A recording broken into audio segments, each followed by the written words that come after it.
Hello all welcome to కథ చెప్పన. ఈరోజు మనం చెప్పుకోబోయే కథ మిత్రద్రోహి.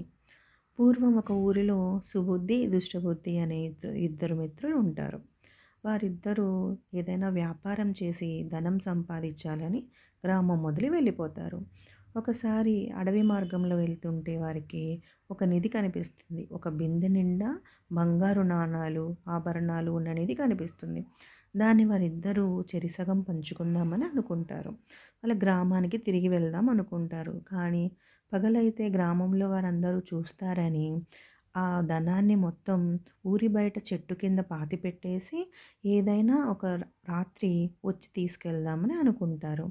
ఎవరిళ్ళకి వాళ్ళు వెళ్ళిపోతారు. కానీ దుష్టబుద్ధి మాత్రం దురాశతో సుబుద్ధికి తెలియకుండా ఒకరోజు రాత్రి వచ్చి ఆ ధనాన్నంతా ఇంటికి తీసుకెళ్ళిపోతాడు. కొన్ని రోజుల తర్వాత సుబుద్ధి దుష్టబుద్ధి దగ్గరకు వచ్చి, మిత్రమా మనం దాచిపెట్టిన ధనం తీసుకొద్దామని చెప్పి వెళ్ళి తవ్వుతారు. చాలా సేపు తవ్వగా అక్కడ ఏమీ ధనం కనిపించదు. అప్పుడు దుష్టబుద్ధి, నీచుడా, నాకన్నా ముందే నువ్వు వచ్చి ఈ ధనాన్నంతా అపహరించిపోయావా అని చెప్పేసి సుబుద్ధి మీద నిందలు వేస్తూ కొట్లాడతాడు.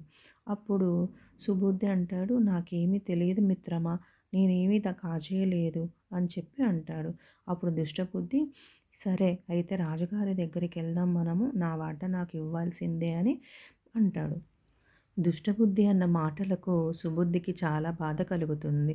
సరే నీకు ఇష్టం వచ్చినట్లు చేసుకో మిత్రమా, నేనంతా నా భారం భగవంతుడి మీద వేస్తున్నాను అని ఇద్దరూ కలిసి రాజుగారి దగ్గరికి వెళ్తారు. దుష్టబుద్ధి జరిగినదంతా రాజుగారికి చెప్తారు. అప్పుడు రాజుగారు దుష్టబుద్ధిని అడుగుతారు, సుబుద్ధి కాజేశాడని నీ దగ్గర సాక్ష్యం ఏమైనా ఉందా అని.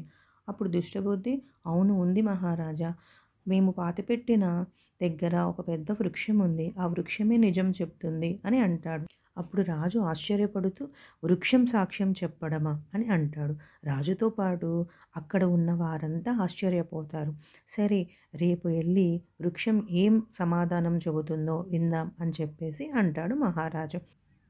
దుష్టబుద్ధి ఇంటికెళ్ళి తన ముసలి తండ్రితో జరిగినదంతా చెప్పి, ఆ చెట్టుకి ఒక పెద్ద తొర్ర ఉన్నది, నువ్వు ఈరోజు రాత్రి ఆ తొర్రలో ఎవరికి కనిపించకుండా కూర్చొని రేపు మహారాజు వచ్చినప్పుడు దుష్టబుద్ధికి ఏమీ తెలియదు, సుబుద్ధే ఈ ధనమంతా కాజేశాడు అని సాక్ష్యం చెప్పు నాన్న అంటాడు.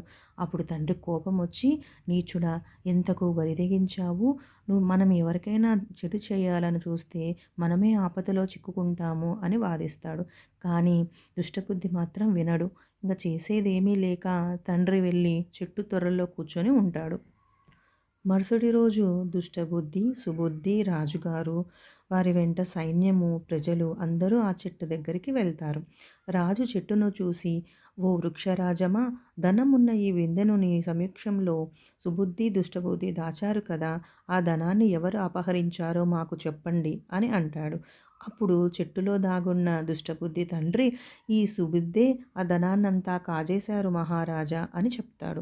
అప్పుడు సుబుద్ధి, లేదు మహారాజా, చెట్టు ఎక్కడైనా సాక్ష్యం చెబుతుందా, చెట్టు ఎక్కడైనా మాట్లాడుతుందా, ఇందులో ఖచ్చితంగా ఏదో మోసం ఉంది మహారాజా అని చెప్పేసి వేడుకుంటాడు. అప్పుడు మహారాజు తన భటులతో చెట్టునంతా పరీక్షించమని చెప్తాడు. అప్పుడు భటులు పైకెక్కి చూడగా అక్కడ ఒక పెద్ద తొర్ర ఉంది మహారాజా అని చెబుతారు. అప్పుడు వెంటనే మహారాజు అక్కడ ఎండు గడ్డి తీసుకొచ్చి నిప్పంటించండి అని చెప్తారు. నిప్పంటించగానే ఆ మంటలకి దుష్టబుద్ధి తండ్రి మంటలు మంటలు అని బయటికి వచ్చేస్తాడు. బయటికి వచ్చి మహారాజుతో జరిగినదంతా చెప్తాడు. అప్పుడు మహారాజు మిత్రద్రోహానికి, దొంగతనానికి పాల్పడిన దుష్టబుద్ధిని శిక్షించి సుబుద్ధికి న్యాయం చేస్తాడు. చూసారా పిల్లలు, మనం కూడా పరులకు చెడు చేయాలని తలపెడితే ఎవరు తీసిన గోతిలో వారే పడతారు. ఓకేనా? Bye, thank you.